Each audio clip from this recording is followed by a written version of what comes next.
Donc vous avez compris que moi je suis plutôt favorable à la droite, au sens où je l'ai définie. C'est-à-dire, d'abord, le fait de comprendre ce qui se passe, ce qui est, et la logique de ce qui est, plutôt que de plaquer des théories fumeuses sur la réalité. Quand je dis là, je veux dire par là qui, qui exigerait de modifier cette réalité. Or, pour moi, il ne s'agit pas de modifier la réalité, il s'agit de comprendre cette réalité. C'est pas du tout la même chose. Le discours de droite n'est pas là pour changer la réalité. Il est là pour changer la représentation qu'on se fait de la réalité. Souvent des fausses représentations, qui sont décalées par rapport à cette réalité, et qui sont celles de gauche. Maintenant, la droite, c'est aussi une philosophie qui consiste à dire que, au fond, la réalité, elle est là, elle fonctionne, et qu'il faut essayer autant que possible de l'accepter comme elle est, plutôt que de vouloir la changer.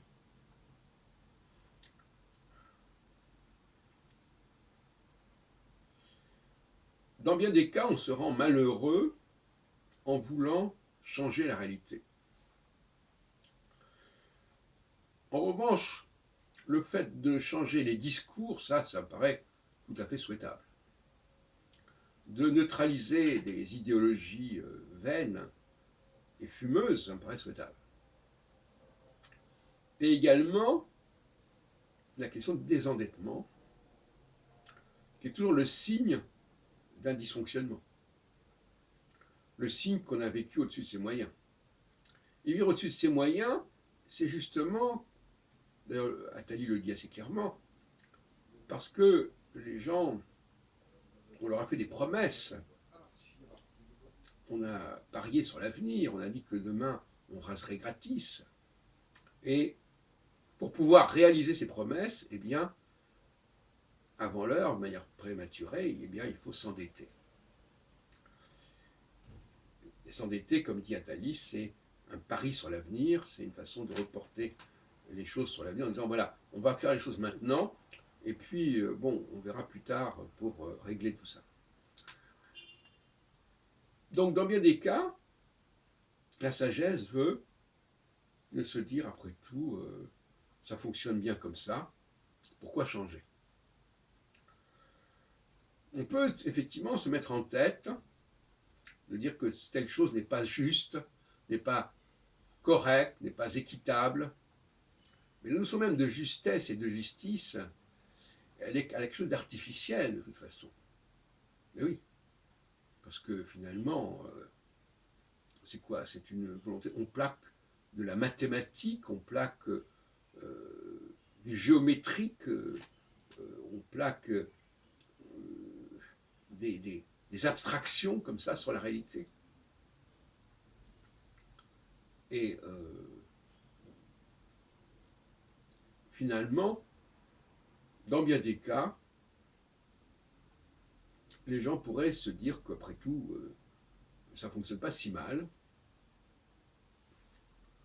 et que le malheur vient plutôt de ce que les gens se mettent dans la tête, ou ce qu'on leur a mis dans la tête, ce qu'on leur a fait miroiter.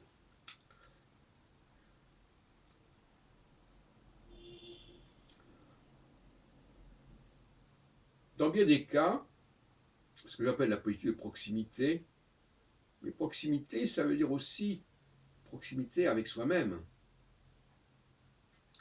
Faire des choses qu'on est capable de faire.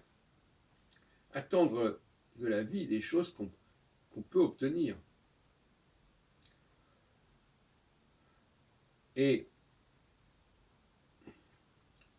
si les choses fonctionnent correctement, c'est pas si mal.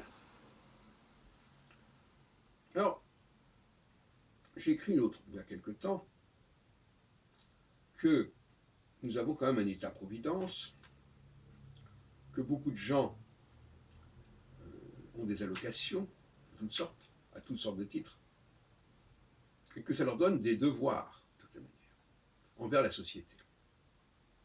si tous les gens qui recevaient des allocations, y compris dans le domaine de la retraite,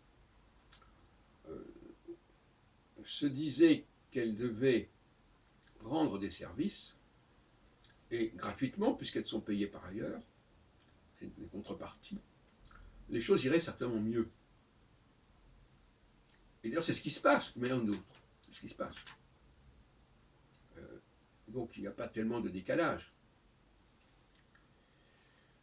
La seule chose, c'est que les gens, au lieu d'exploiter ce qu'ils ont sous la main, ce qu'il leur est donné, ce dont ils peuvent bénéficier, eh bien, ils cherchent, ils bâtissent des châteaux en Espagne, ils cherchent à avoir davantage, et ils risquent de vivre au-dessus de leurs moyens,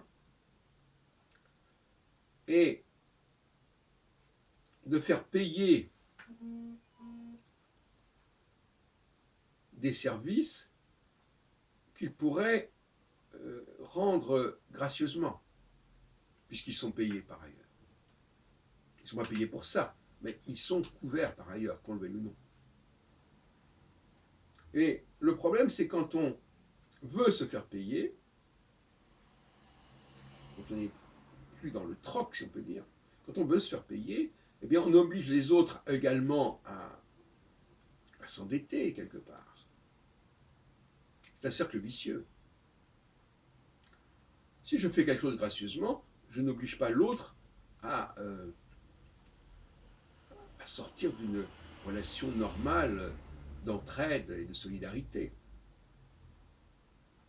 La solidarité doit être réciproque. Si je bénéficie de la solidarité, il est normal que moi-même je sois solidaire avec les autres, dans la mesure de mes moyens.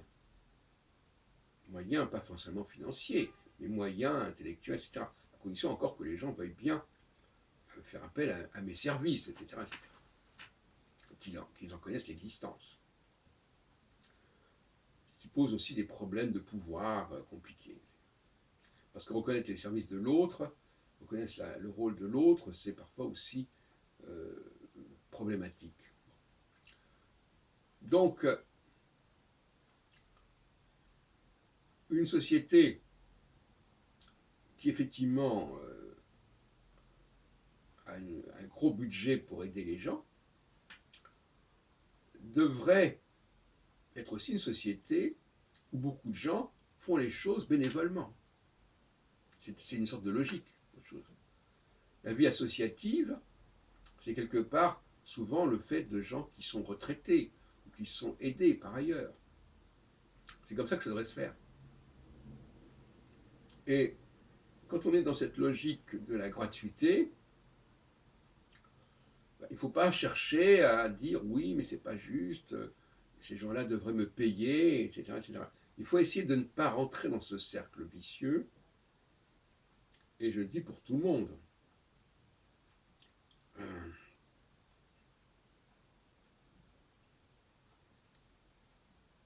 Il y a là une logique à comprendre, voilà ce que je disais tout à l'heure dans une autre vidéo. Être de droite, c'est comprendre la logique des choses.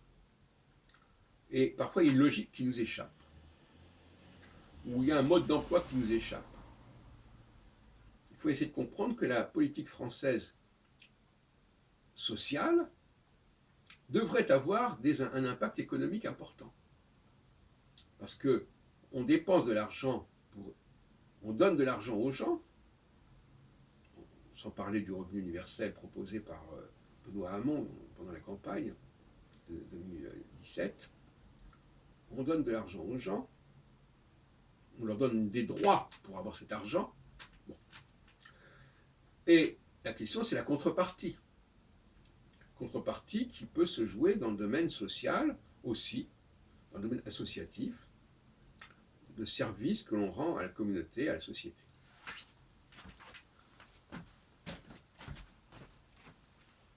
Donc on voit bien qu'être de droite, ça n'est pas forcément contre une politique sociale, mais c'est au contraire lui donner du sens, cette politique sociale.